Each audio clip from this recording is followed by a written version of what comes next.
My name is Oscar and I want to tell you a story that changed my life forever. This is a story about how the happiest day can turn into the most horrific nightmare. It all started 5 years ago when I met Valerie at a small cafe in downtown Chicago. I was working as a mechanic at an auto shop then, and she was a nurse at the local hospital.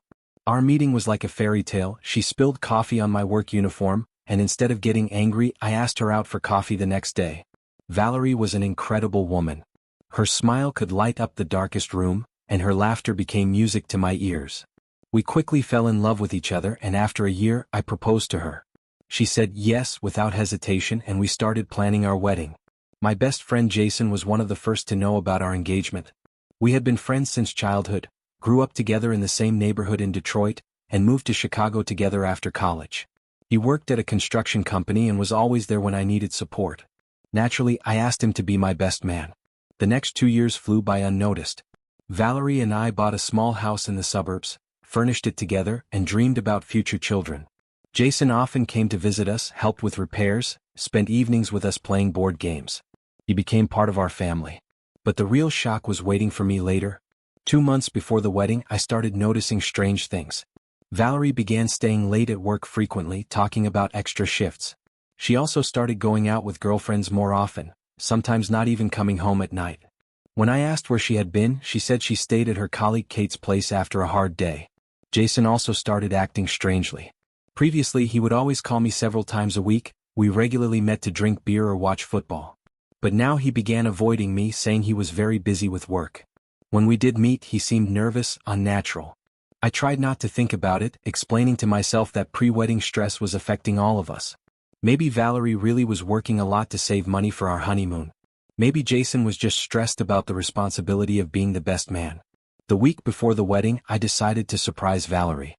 I bought her favorite flowers, white roses, and decided to stop by her workplace. But when I came to the hospital, the nurse at reception told me that Valerie had the day off. She looked at me with surprise. "Oscar, didn't she tell you?"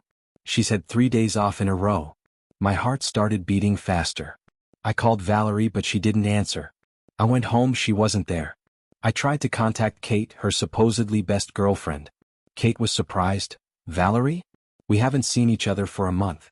I thought she was busy preparing for the wedding. But the worst was yet to come. I started calling all our mutual friends, but nobody had seen Valerie for the last few days. Then I decided to go to Jason's place. Maybe he knew where she was. I arrived at his apartment in the evening without warning. When I approached his door, I heard voices inside. One of them was familiar. It was Valerie. My heart froze. I pressed my ear to the door and heard their conversation. They were laughing, and then I heard sounds I'll never forget. I was standing outside my best friend's door, listening to my fiancé, whom I was supposed to marry in a week, spending time with him. Not just time, they were together as man and woman. My legs became cotton. I went downstairs and sat in the car, not knowing what to do. The first thought was to burst in there and make a scene. But then I realized I needed evidence. I needed to know the whole truth. The following days I lived like in a fog. Valerie came home the next morning, telling me she had been at Kate's, helping her after a breakup with her boyfriend. I nodded and pretended to believe. Jason called me, talking about the final wedding preparations, about how happy he was to be my best man. I hired a private investigator. Yes, I know it sounds cliched, but I didn't know what else to do. In 2 days he provided me with photographs of Valerie and Jason together. They were entering a motel on the outskirts of town, embracing, kissing. In one photo they were sitting in a restaurant, holding hands across the table. But the most terrible photo was the last one. In it, Valerie was looking at the ring on her hand, the same ring I had given her, and showing it to Jason. The expression on her face, she looked guilty but not sad. Rather annoyed, as if the ring was a burden to her.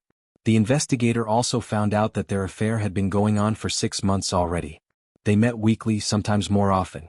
Valerie told her colleagues at the hospital that she had problems at home, that she was thinking of breaking off the engagement. And Jason told his friends at the construction site that he was in love with a woman who couldn't be with him yet. But what I discovered next absolutely destroyed me. The investigator had more information. He had recorded some of their conversations using surveillance equipment. In one recording, I heard Valerie telling Jason, "I can't keep pretending anymore. Every time Oscar kisses me, I think about you. Every time he talks about our future, I feel sick." Jason's voice was clear on the recording. "Then leave him. We've been talking about this for months." I love you, Val. I want to be with you openly. It's not that simple, Valerie replied. The wedding is planned, everyone's invited, our families. And Oscar, he's such a good man. He doesn't deserve this. But you don't love him, Jason said firmly. You told me yourself. You said you realized you never really loved him, that you were just comfortable with him. Those words hit me like a physical blow. I had to pull over to the side of the road and sit there for 20 minutes, trying to process what I had just heard. There was more. In another recording from just a week before the wedding, I heard them making plans. After the honeymoon, Valerie was saying, I'll tell him I need some time to think. I'll say the wedding was overwhelming and I need space. Then after a few months I'll file for divorce. Why wait? Jason asked. Why go through with the wedding at all? Because canceling now would raise too many questions. This way people will think it was just normal marriage problems. No one will suspect. I couldn't listen to any more. My entire relationship, my entire life with this woman, had been a lie for months. Not only was she cheating on me, but she was actively planning to use our marriage as a cover story for her eventual departure. But the revelation that shattered me completely was yet to come. The investigator had one more recording, this one from just 3 days before the wedding. Valerie and Jason were at his apartment and she was crying. I keep thinking about Oscar's face when he proposed, she was saying between sobs. He was so happy, so sure that I was the one. And all I could think about was you. How long? Jason asked quietly. How long have you felt this way? Since the Christmas party, Valerie whispered. Remember when we were both a little drunk and we almost kissed in the kitchen? That's when I knew. That's when I realized that what I felt for you was real love, and what I had with Oscar was just comfort. The Christmas party. I remembered that night. I had been sick with the flu and couldn't go. Valerie had gone without me, and when she came home she seemed different somehow. Distant. That was 8 months ago. She had been living a lie with me for 8 months. Jason's voice was gentle. I fell in love with you the moment Oscar introduced us. I've been fighting these feelings for 3 years. 3 years. My best friend had been in love with my fiancée for 3 years, and I had never suspected a thing. The wedding day arrived all too quickly. The morning of the wedding I woke up with a clear plan. I wasn't going to cancel the wedding or create scenes beforehand. I decided to give them a chance to confess themselves. Maybe naively, but I still hoped this was all some kind of mistake. But I also prepared my backup plan. I had copies of all the photos and recordings in my jacket pocket. If they didn't confess, I would have my moment. Valerie looked beautiful in her wedding dress. She was smiling, but I noticed the tension in her eyes. Jason also looked restless, constantly adjusting his tie and avoiding direct eye contact with me. The ceremony was held in a small chapel near our home. There were about 50 guests, our families, friends, colleagues. Everyone was so happy, so joyful. My parents were crying with joy. Valerie's mother wouldn't stop taking pictures. When the pastor got to the traditional words, if anyone knows a reason why these two cannot be married, speak now or forever hold your peace, silence fell in the chapel. I looked at Jason. He was staring at the floor. Then I looked at Valerie. She was looking at me, and in her eyes I saw relief, as if she was hoping someone would stop this ceremony. But nobody said anything. We exchanged vows. Valerie spoke about faithfulness, about loving me until the end of life. Her voice was trembling, but the guests thought it was from excitement. I said my vows, looking into her eyes and thinking about those photographs in my pocket. But the most terrible part was still ahead. After the ceremony, we went to a restaurant for the reception. Everyone was congratulating us, dancing, having fun. Jason gave a toast for us, talking about how long he had known us, how happy he was for our happiness. When he was speaking, Valerie wasn't looking at him. She was looking at her hands. During the first dance, Valerie whispered in my ear, "Oscar, I need to talk to you." After the wedding. I nodded, holding her tighter. "I know," I replied quietly. The party continued until late at night. When the last guests left, Valerie and I remained in the hotel room we had rented for our first wedding night. She sat on the edge of the bed in her wedding dress and suddenly started crying. "Oscar, I can't do this anymore," she said through tears. "I can't live in this lie." I sat next to her. My hands were shaking when I took the photographs from my pocket. "You mean this?" I asked, showing her the first photo. Valerie looked at the photograph and covered her face with her hands. "Oh my God, how did you find out?" "It doesn't matter how," I replied. "What matters is that it's true. How long has this been going on?" 6 months, she whispered. "Oscar, I didn't plan this. It just happened." I showed her the rest of the photos one by one. With each photograph she cried louder. But then I played the recordings. Valerie's face went white when she heard her own voice coming from my phone. "Where did you get this?"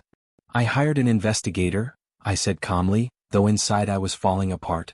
"I know everything, Valerie. I know about the Christmas party. I know you've been planning to leave me after the honeymoon. I know you told Jason you never really loved me." She collapsed completely then, sobbing so hard she could barely speak. "Why?" I asked. "Why didn't you tell me before? Why did you let it get to the wedding?"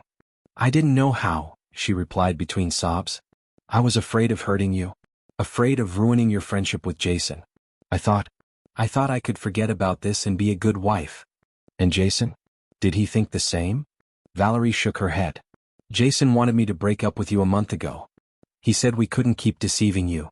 And then I understood the most terrible truth. You love him. It wasn't a question but a statement of fact." Valerie looked at me, and in her eyes I saw the answer. "Yes," she whispered. "Forgive me, Oscar. I love him." I got up from the bed and went to the window. Outside was a dark night, and the city lights seemed so distant. My life, which I had been building for 5 years, crumbled in one conversation. "What happens now?" I asked without turning to her. "I don't know," Valerie replied. "I understand if you hate me. I deserve it." I turned to her. Strangely, I didn't feel hatred. I felt emptiness, pain, disappointment, but not hatred. "I don't hate you," I said. "But I can't continue this life. Not after what happened." Valerie nodded, continuing to cry. But I wasn't finished. There was one more thing I needed to know. "The Christmas party," I said. "When exactly did you realize you didn't love me anymore?" She looked up at me, her eyes red and swollen. "Oscar, please don't. Tell me," I insisted. "I need to know." "It was when Jason helped me with my coat," she whispered. "Such a simple thing, but when he touched my shoulders I felt something I had never felt with you. And I realized that what we had wasn't real love. It was just habit." The words cut deep, but I needed to hear them. I needed to understand the full extent of the betrayal. "And during these 8 months," I continued, "every time you said you loved me, every time we made plans for our future, every time we were intimate, you were thinking about him?" She couldn't meet my eyes. "Not always, but, yes. More and more often as time went on." I felt physically sick. Not just because of the betrayal but because of how thorough it was.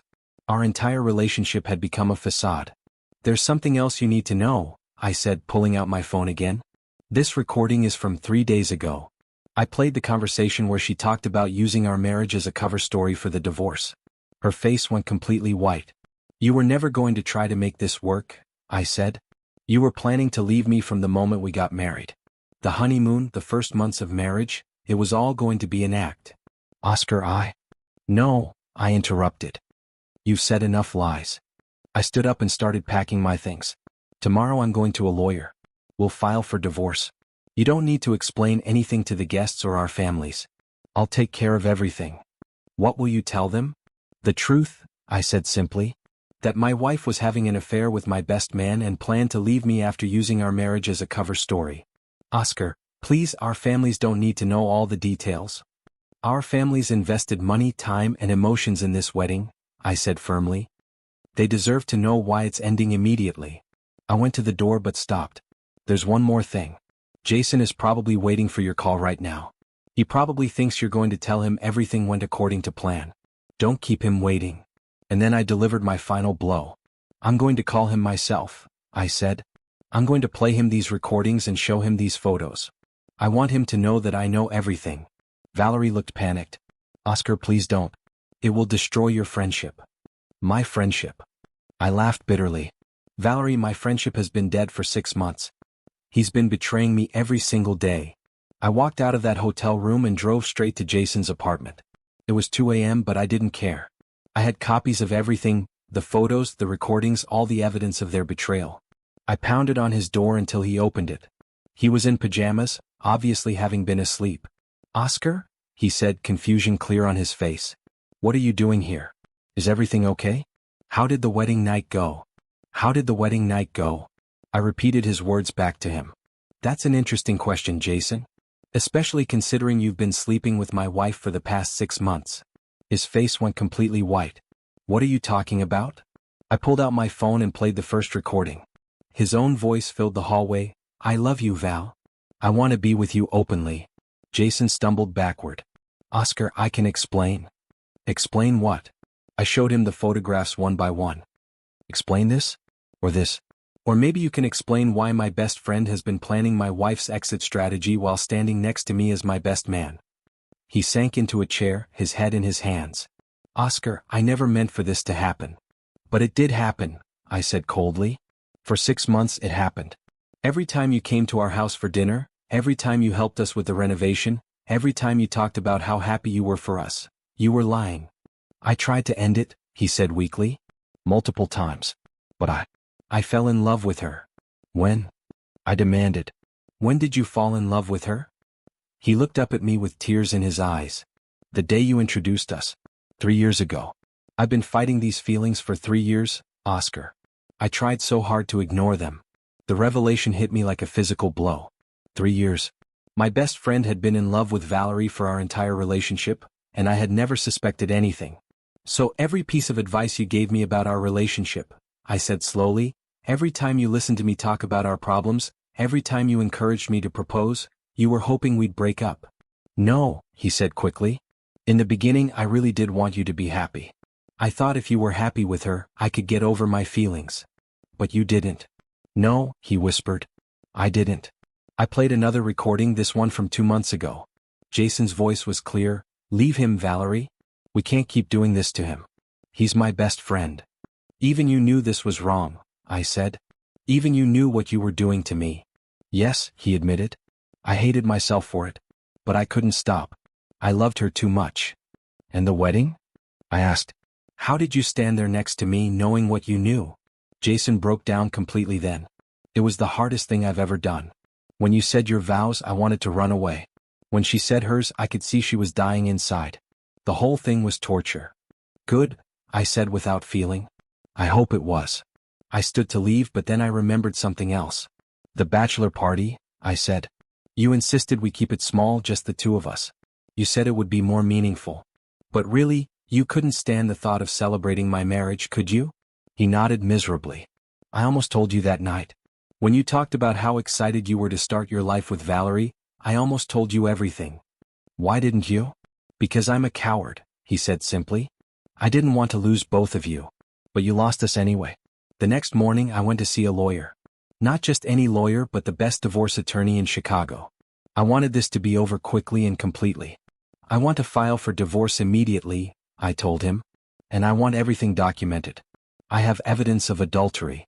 The lawyer, a sharp woman in her 50s named Patricia Reynolds, reviewed my evidence carefully. This is quite comprehensive, she said. Audio recordings, photographs, witness statements from the private investigator. Your wife's attorney won't have much room to maneuver. I want it to be clean, I said. I don't want a drawn-out court battle. I just want it over. With evidence this strong, I suspect she'll agree to whatever terms you propose, Patricia said. What are you looking for? I keep the house, I'm selling it anyway. She can keep her car and her personal belongings. I want half of our joint savings, and I want her to pay for half of the wedding costs since it was her betrayal that made it meaningless. That's quite reasonable actually, Patricia said. Most people in your situation would be looking for much harsher terms. I don't want to destroy her, I said. I just want to be free of her. But the story was far from over.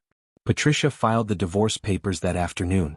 By law, Valerie had to be served with the documents, which happened while she was at work at the hospital. According to the process server, she broke down crying in front of her colleagues. She called me that evening, sobbing. Oscar, please, can we talk about this?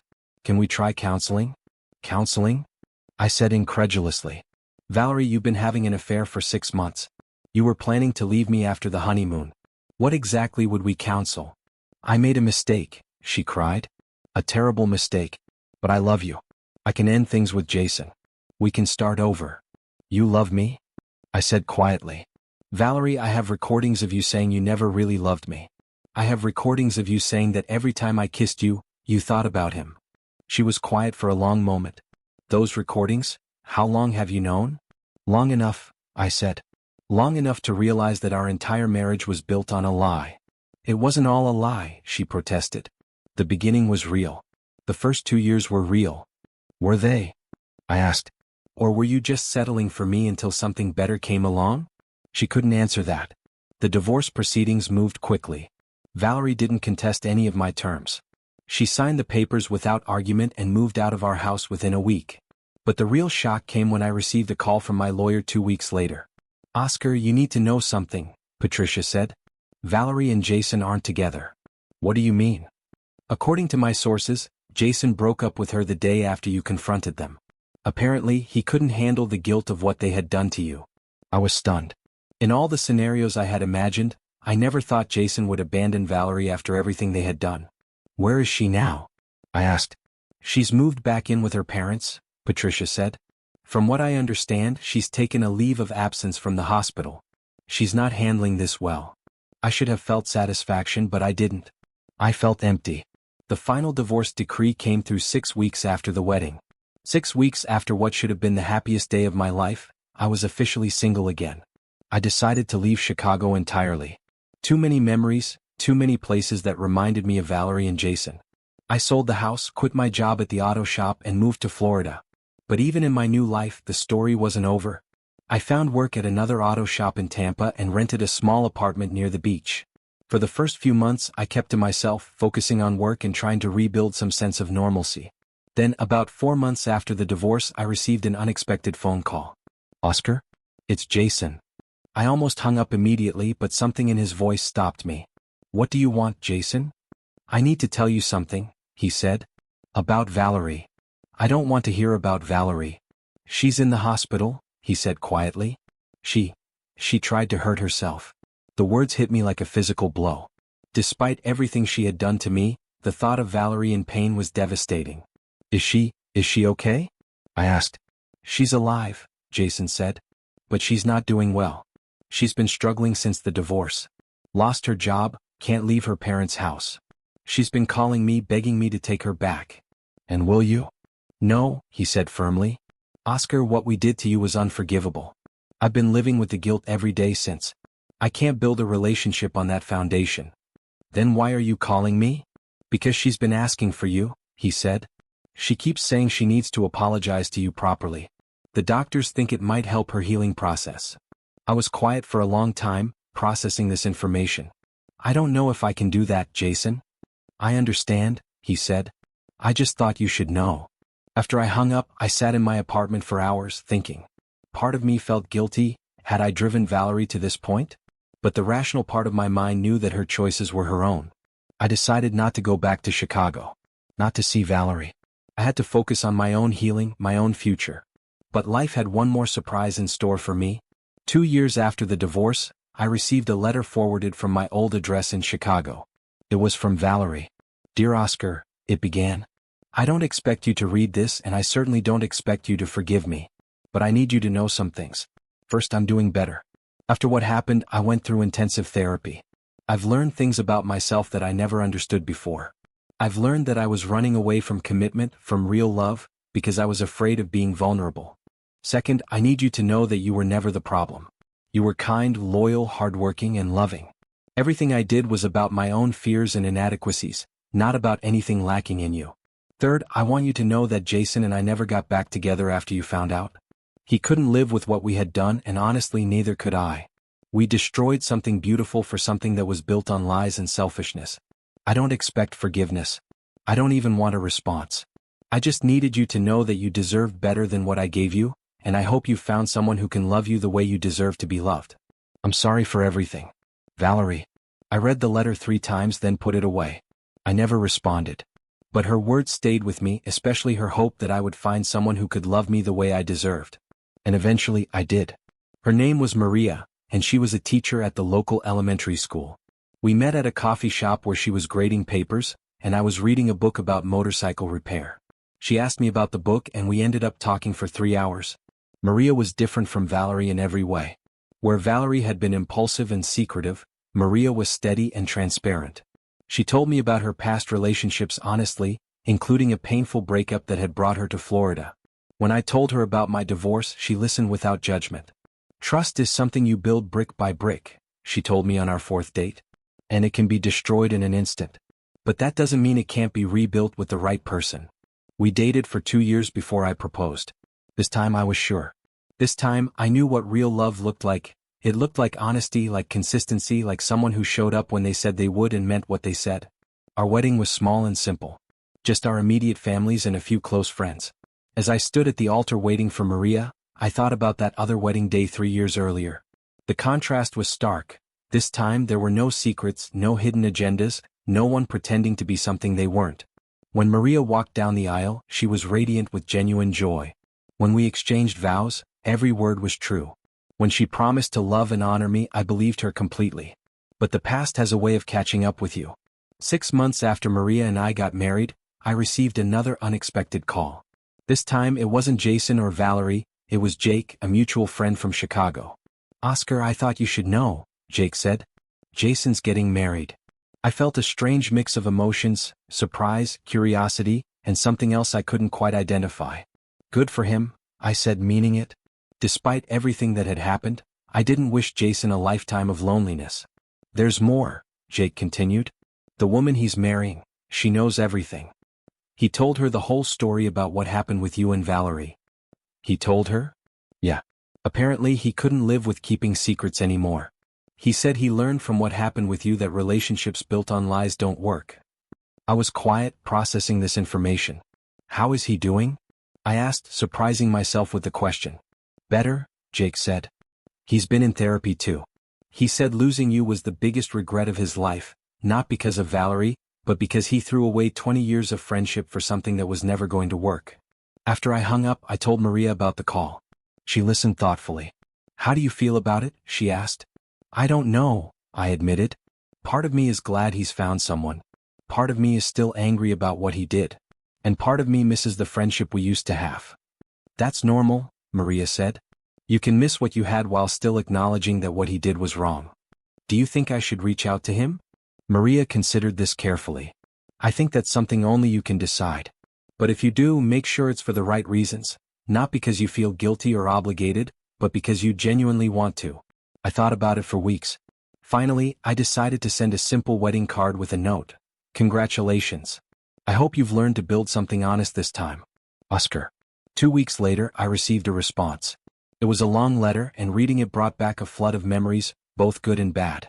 "Oscar," it began, "I never expected to hear from you again, and I don't deserve your well wishes, but I'm grateful for them. You're right, I've learned to build something honest. Sarah, my fiancée, knows everything about my past, including the worst parts. She knows what I did to you, and she's helped me understand why I did it. I was a coward. I was selfish. And I destroyed the most important friendship of my life because I couldn't face my own feelings honestly. I don't expect forgiveness. I don't even expect a response to this letter. But I need you to know that not a day goes by that I don't regret what I did. Not because I lost Valerie, that was never going to work, but because I lost you. You were the brother I never had, and I threw that away for something that was built on deception from the beginning. I hope you're happy in your new life. I hope you found someone who deserves the kind of loyalty and love you always gave freely. I'm sorry for everything. Jason." I showed the letter to Maria, and we talked about it over dinner. "What do you think?" I asked her. "I think he sounds genuinely remorseful," she said. "But the question is, what do you want to do with that?" "I don't know if I can ever trust him again," I said honestly. "Trust might be too much to ask," Maria agreed. "But forgiveness, that's something you do for yourself, not for him." It took me another 6 months to make the decision. I wrote Jason one final letter. "Jason," I wrote, "I've thought a lot about your letter and about our friendship. What you did was unforgivable, but I'm choosing to forgive you anyway, not because you deserve it, but because carrying anger is exhausting. I can forgive you, but I can't trust you. Our friendship died the night I stood outside your apartment door and heard my fiancée with you. That person I was friends with for 20 years no longer exists for me. I hope you've become a better person. I hope your marriage is built on honesty and that you never put someone else through what you put me through. But this is goodbye. For real this time. I wish you well. Oscar." After I sent that letter, I felt a weight lift from my shoulders. I had closed that chapter of my life completely. The years that followed were peaceful. Maria and I built a life together based on trust, honesty, and mutual respect. We had 2 children, a daughter named Sophia and a son named Diego. I opened my own auto repair shop, and Maria became a principal at her school. Sometimes, late at night, I would think about that wedding day years ago and marvel at how different my life had turned out. The betrayal that had felt like the end of the world had actually been a beginning, the beginning of a life built on truth instead of lies. I learned that sometimes the worst thing that happens to you can also be the best thing because it forces you to rebuild from the ground up, and when you rebuild, you can do it right. One evening about 5 years after our wedding, Maria and I were sitting on our porch watching our children play in the yard. Out of nowhere, she asked me a question that surprised me. Do you ever wonder what your life would have been like if Valerie hadn't cheated? I thought about it for a moment. Sometimes, I admitted. But then I realized that if she hadn't cheated, I never would have met you. Our children wouldn't exist. This life we've built wouldn't exist. So in a way, you're grateful it happened? Not grateful for the pain, I said carefully, but grateful for where it led me. Grateful that I learned what real love looks like. Maria smiled and took my hand. Me too. As I watched my children play, children who existed only because of the most painful experience of my life, I realized something profound. Sometimes betrayal isn't the end of your story.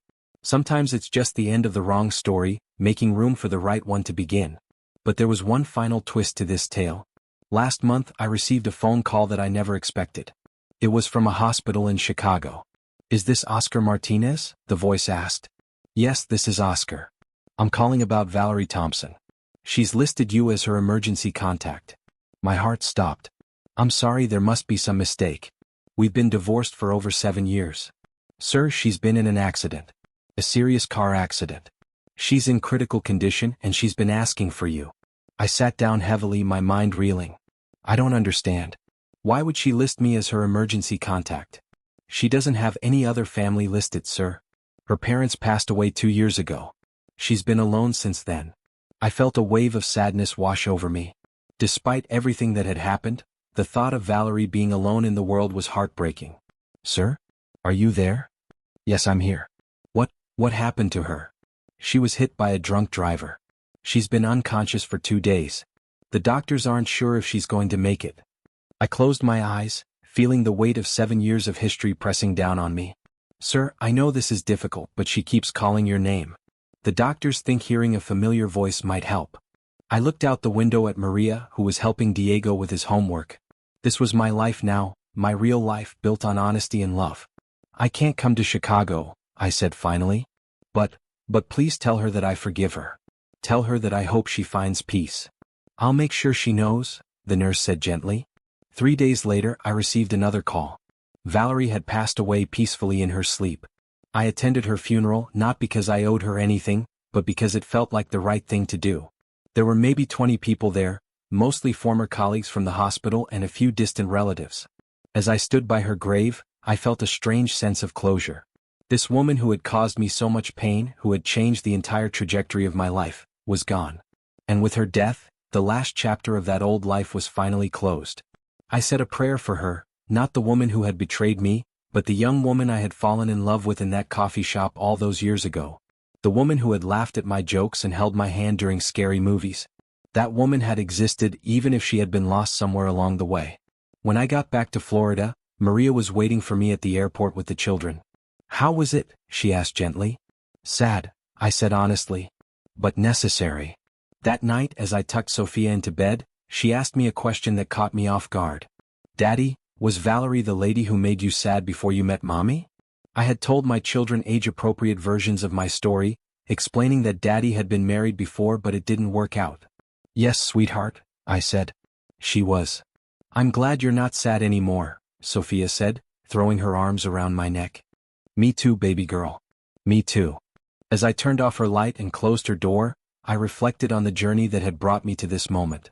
From the devastating betrayal on my wedding day to the love and family I had now, it had been a long and difficult road. But I was grateful for every step of it, even the painful ones. Because without those steps, I never would have learned what real love looks like. I never would have learned the difference between settling for someone and choosing someone who truly chooses you back. The betrayal that had once felt like the end of everything had actually been the beginning of everything that mattered.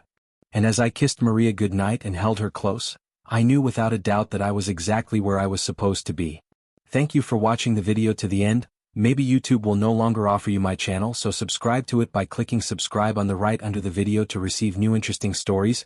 Also on the right of the video there is a playlist with other interesting stories that you can listen to, and you can also write in the comments what stories you would like to see on the channel.